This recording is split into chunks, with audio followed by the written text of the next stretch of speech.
Welcome to Legacy Voices, midnight orations from Black Greek letter organizations.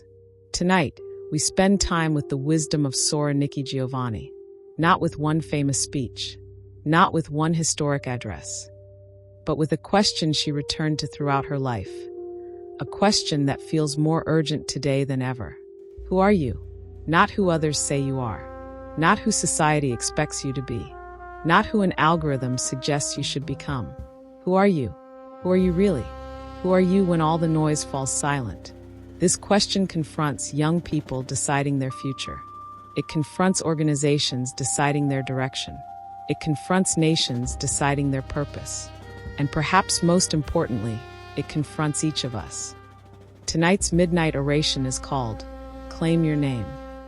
There is a conversation that Nikki Giovanni is well known for and appears often in social media outlets.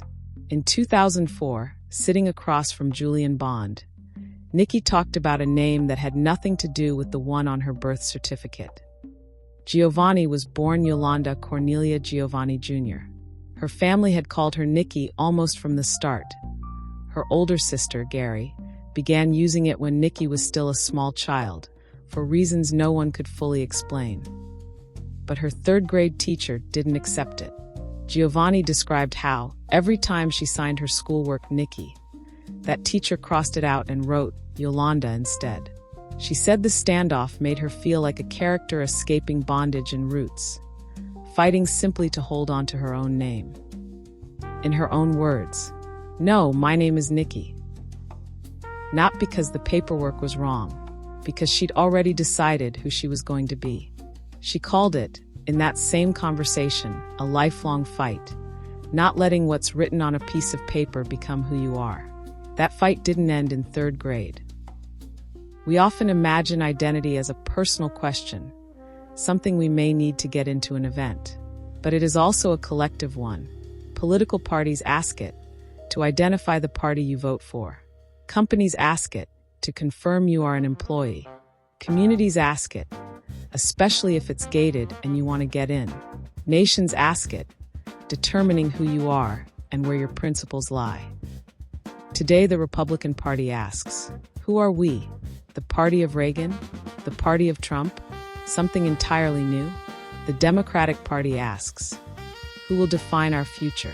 Canada asks, who are we in a world reshaped by economic uncertainty and shifting alliances between former friends? Everywhere we look, institutions are trying to claim their name. Perhaps because identity cannot be inherited forever. Eventually, it must be chosen. And the same is true for us.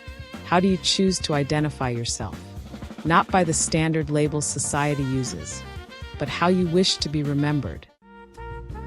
In that same 2004 conversation, Giovanni talked about the year she was expelled from Fisk University for going home for Thanksgiving without asking the dean's permission, among other things. She didn't dress it up, nor did she try to run from the consequences. She said plainly that she'd embarrassed her grandmother and that she deserved to fail that year. There was no attempt to rewrite the story or shift the blame. She accepted the consequences, but she also drew an important distinction. She told Julian Bond in his interview, valuing education is not the same as valuing schooling. At first, those words sound almost interchangeable. They aren't. Schooling is an institution. Education is a pursuit. One exists inside buildings. The other can follow you anywhere. You can't let the institution stand between you and the reason you're there in the first place. If you have earned the right to be there, to give yourself a better life, fight for it. Not for the school, but for the knowledge, the education. So she went back. She re-enrolled. She finished her degree. She graduated. Not because every disagreement had been resolved. Not because the rules had changed, but because she decided the goal was still worth having, on her own terms. The purpose was still worth pursuing. That may be one of the hardest lessons adulthood teaches. Sometimes we confuse the vehicle with the destination. A disappointing employer makes us stop loving the work. A restrictive church makes us abandon faith. A frustrating class makes us think we aren't capable of learning. A broken relationship convinces us to stop trusting altogether. We allow one experience to redefine the entire pursuit. Giovanni refused to do that. She separated the institution from the calling. She talked about her students at Virginia Tech the same way, pushing them and letting them push back, a symbiotic relationship for success. She described her own habit of mind as always trying to think past what was already known, rather than repeating it, to look forward, to think, to challenge. Today we swim in information to the point of almost drowning. Opinions arrive instantly. Judgments arrive instantly. Outrage arrives instantly. But the kind of thinking Giovanni described, working something through, owning your mistakes, deciding for yourself what's worth valuing, still takes time. It still takes courage to achieve. We are in an age that those questions in the notebook, artificial intelligence, can answer those questions. Answers arrive before we even finished asking the question. Search engines can retrieve facts for you to filter which facts are good, imagined, or gaslit. Social media can tell us what is popular now and what can potentially be popular in the future. None of them can determine what work matters to and for us. That always remains our responsibility. The work of deciding, the work of examining, the work of changing your mind when the evidence demands it, the work of accepting responsibility when you're wrong. Independent thought has never been the easiest path. It wasn't when Giovanni was a student. It isn't now. The question facing us is not, can machines think? They are built to think, review, evaluate, and analyze. The question is, will we continue to? Can we choose the path of independent thought? A person who cannot think independently becomes dependent on whoever thinks for them. It is the comfort of borrowed certainty. Before it could have been people. Now it is becoming machines. A society that loses the habit of thinking loses the habit of governing itself. It loses creativity, originality, innovation, and more importantly, an identity. Knowledge can be transferred. Wisdom cannot. Wisdom has to be earned.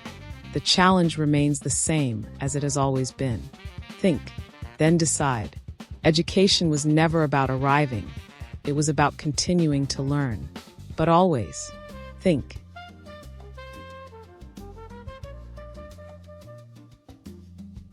Giovanni told Bond about her old art history teacher at Fisk University, Aaron Douglas, looking over her paintings and telling her, gently, that she had an interesting mind, but she would never be a painter.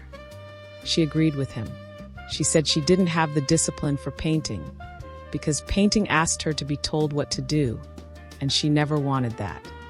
Poetry, she said, was the one profession that let her be free, and she still wanted that freedom. She described growing up poor, the youngest in her family, with what she called restricted space. And she said that having restricted space means you have to find your own way. Writing, she said, is a solitary profession, but the reward is that what you work out alone, you get to share with everyone else. None of that came with permission slips.